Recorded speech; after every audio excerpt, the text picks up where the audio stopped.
Assalamualaikum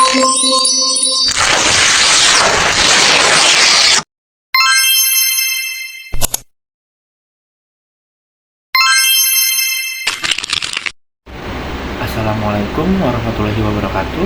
Perkenalkan, nama saya Andika Agustiawan dengan NIM 23070100296 dari kelas 1G Psikologi angkatan 2023. Di sini saya akan membuat video refleksi untuk memenuhi tugas proyek ujian tengah semester mata kuliah pengembangan diri dan akademik dengan dosen pengampu Bu Uswatun Hasanah menggunakan analisis SWOT yang sudah saya buat. Sesuai dengan yang saya sebutkan di awal di video, saya akan membuat video refleksi dengan menggunakan metode analisis SWOT. SWOT sendiri itu terdiri dari strengths atau kelebihan, weakness itu kelemahan, opportunities itu peluang, dan threats itu ancaman. Nah, strength yang saya buat di sini ada 3. Saya menyebutkan 3. Yang pertama itu adalah dapat mengatur waktu dengan baik.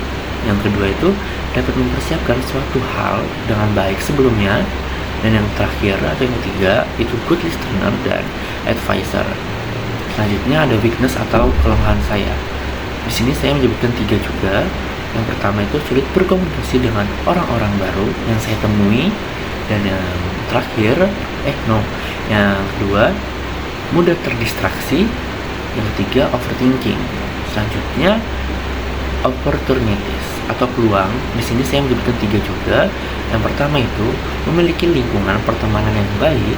Yang kedua memiliki teman dengan berbagai macam skill. Dan yang terakhir memiliki lapangan kerja yang luas sesuai dengan program studi yang saya pilih, yaitu psikologi. Dan yang terakhir itu ada threats atau ancaman. Yang pertama itu banyaknya persaingan antar mahasiswa yang berkualitas di lingkungan perkuliahan. Yang kedua, lulus tepat waktu dan cum laude.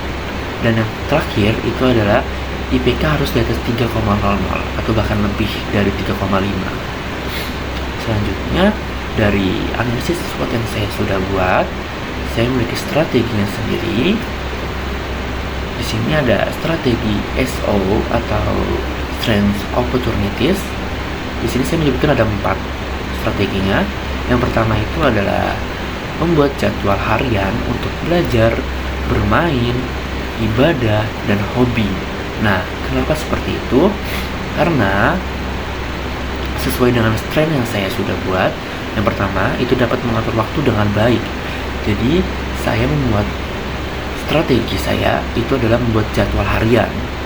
Jadi, itu sudah tertata seperti berapa jam sih saya belajar, dari jam berapa sampai ke jam berapa saya belajar, jam berapa sih saya bermain, berapa jam saya bermain, berapa jam saya ibadah, dan berapa jam saya untuk melakukan hobi atau hal-hal yang saya sukai. Seperti belajar mungkin sekitar 2 jam atau 1 jam minimal. Terus bermain secukupnya seperti 1 jam, 2 jam, atau 3 jam bahkan itu cukup. Ibadah 1 jam, bahkan kurang kalau dihitung per ibadahnya. Atau kayak seperti sholat zuhur, sholat asar, dihitung satu ibadah seperti itu nggak nyampe 1 jam. Dan hobi saya atau hal yang saya sukai seperti saya menonton film, membaca buku, atau membaca novel-novel di platform online seperti Wattpad, Twitter, Webtoon, dan lain semacam halnya itu sudah saya buat jadwalnya agar bisa tertata jadwal-jadwal selanjutnya untuk melakukan hal-hal yang lain. Selanjutnya strateginya itu adalah sharing dan bertukar pikiran dengan teman. Mengapa seperti itu? Karena dengan sharing dan bertukar pikiran dengan teman-teman yang saya miliki, sesuai dengan opportunities yang saya tulis di nomor 2, itu memiliki teman dengan berbagai macam skill. Nah, dari saya sharing dan bertukar pikiran dengan teman-teman saya ini, saya dapat menerapkan skill-skill yang mereka punya di kehidupan saya, seperti itu. Jadi lebih bermanfaat. Dan yang ketiga strateginya adalah memperluas networking. Nah, dari memperluas networking ini dapat membantu saya lebih cepat mendapatkan pekerjaan bahkan sebelum saya lulus kuliah, seperti itu. Dan yang terakhir itu adalah bekerja part-time atau magang. Nah, dari bekerja part-time atau magang ini, saya dapat memperluas relasi saya, networking saya, dan lain semacam halnya itu. Dan itu sangat bermanfaat tentunya. Sesuai dengan opportunities yang saya tulis di pernyataan yang ketiga, itu lapangan kerja yang luas. Karena dari program studi saya yang saya pilih ini, psikologi, itu memiliki lapangan kerja yang sangat-sangat amat luas. Selanjutnya itu ada strategi SW atau Strength Witness. Di sini saya menyebutkan 3. Yang pertama itu adalah menjalin hubungan baik pada pertemanan yang mutualisme. Nah, jadi saya menjalin hubungan pertemanan dengan orang-orang itu yang saling ada timbal baliknya, seperti itu. Karena sesuai dengan weakness yang saya buat di nomor 1 itu, sulit berkomunikasi dengan orang-orang baru. Jadi saya harus mencari pertemanan yang tentunya harus ada feedback untuk diri saya, dan tentunya saya juga harus ada feedback untuk diri teman-teman saya, seperti itu. Yang kedua itu ada belajar untuk fokus dan berpikiran positif. Karena sesuai dengan weakness yang saya miliki di pernyataan kedua, itu mudah terdistraksi, saya harus tetap belajar untuk fokus dan berpikiran positif agar pikiran saya itu tidak mudah terdistraksi dengan hal-hal yang lain, seperti itu. Dan yang ketiga itu perbanyak aktivitas untuk mengurangi pemikiran negatif atau yang berlebih, agar saya bisa mengurangi overthinking yang saya miliki sesuai dengan weakness yang saya tulis, yang saya sebutkan di pernyataan ketiga, seperti itu. Selanjutnya ada strategi ST atau Strength Traits. Yang pertama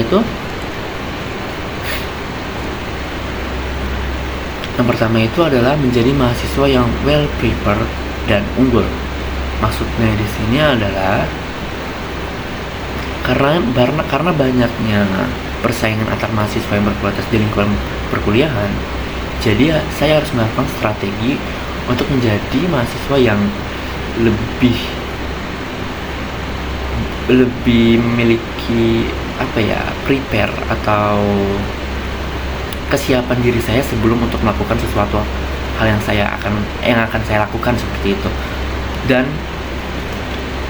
menjadi mahasiswa yang unggul, berprestasi dan aktif, seperti itu, agar saya tidak kalah atas persaingan mahasiswa yang berkualitas di lingkungan perkuliahan, seperti itu. Dan yang kedua itu adalah menyusun time schedule perkuliahan agar lulus tepat waktu. Jadi saya harus mengatur waktu perkuliahan saya, mengambil berapa SKS sih saya setiap semester, agar bisa lulus tepat waktu atau bahkan lebih cepat dari perkiraan saya, atau sekitar 3,5 tahun. Karena maksimal itu 4 tahun untuk saya, minimal itu 3,5 tahun ya, seperti itu. Jadi saya harus mengatur time schedule perkuliahan saya agar cepat lulusnya, seperti itu. Dan yang ketiga atau terakhir itu banyak bertanya terhadap dosen, kakak tingkat, maupun teman-teman seperjuangan atau teman-teman kelas yang lebih tahu dan lebih paham atas materi-materi yang disampaikan oleh para dosen, seperti itu. Kenapa seperti itu? Karena dengan seperti itu saya dapat meningkatkan IPK saya sesuai dengan traits yang terakhir, yaitu IPK harus di atas 3,00. Mungkin dengan strategi seperti itu saya dapat meningkatkan IPK saya di setiap semester saya, seperti itu. Terima kasih. Terus selanjutnya itu ada strategi WT atau weakness traits. Nah, di sini saya menyebutkan 3 pernyataan. Yang pertama itu adalah memilih atau menyaring ruang lingkup pertemanan. Karena banyaknya ruang lingkup atau circle pertemanan ya di perkuliahan itu toksik. Jadi saya harus memilah-milih, menyaring pertemanan agar saya tuh dapat menjadi mahasiswa yang berkualitas, seperti itu. karena saya juga sulit untuk berkomunikasi dengan orang-orang yang baru, jadi saya harus mudah memilah-milih pertemanan agar tidak terjerumus ke hal-hal yang buruk seperti itu. Dan yang kedua itu fokus pada tujuan perkuliahan, yaitu lulus tepat waktu. Nah, sesuai dengan traits yang saya tulis, lulus tepat waktu, jadi saya harus fokus dengan tujuan saya, tujuan perkuliahan saya, untuk belajar dan lulus tepat waktu dan mendapatkan cum laude dan juga mendapatkan IPK di atas 3,0 atau 3,5 seperti itu. Dan yang terakhir, nomor 3 itu adalah mensugesti diri bahwa IPK di atas 3 ada hal yang mungkin dapat saya raih dengan usaha keras. Jadi saya harus menerapkan stigma ke diri saya bahwa IPK itu harus dapat diraih dengan usaha yang keras.